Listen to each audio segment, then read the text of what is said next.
I'm curious, like just some bigger picture takeaways. Yeah. I mean, what this is like my favorite part where we just kind of deconstruct it a little bit.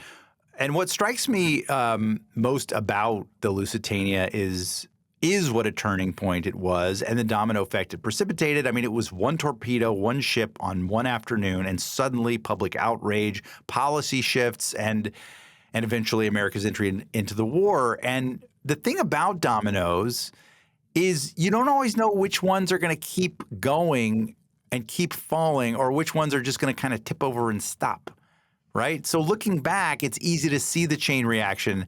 But in the moment, it had to just be so unclear and confusing. Do you think we're any better now at spotting which events are just noise and which events are true turning points? We're not.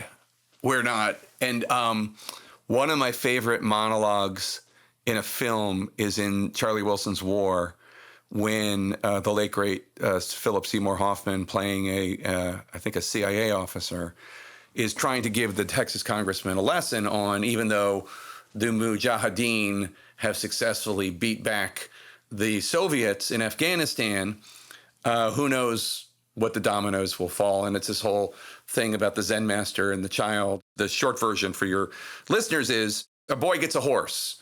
And everybody in the village is like, oh, that's so wonderful. And the Zen master says, we'll see. And then the boy falls off the horse, or the horse falls on him and he breaks his leg and injures him forever.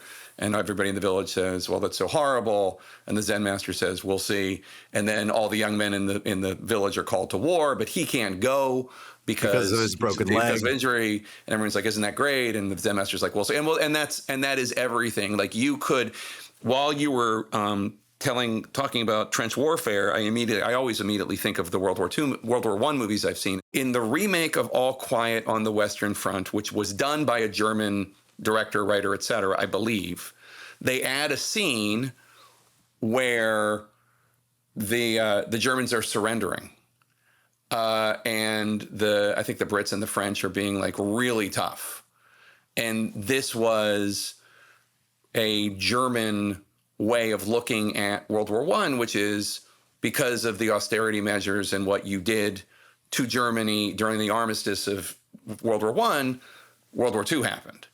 And that is a very German view of, well, not just German. I think there are historians who think that that the armistice and the peace of World War I in many ways set the conditions that created World War II.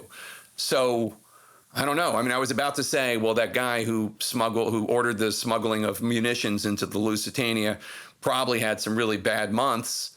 And then at the end of it, the Americans come in because of that domino that fell and saved the day. It's like a we'll see moment. Yeah. Right. It's exactly we'll see. But then there's also the we'll see of the victory of World War I, and it then causes World War II. Okay, yes. It causes Hitler's rise to power.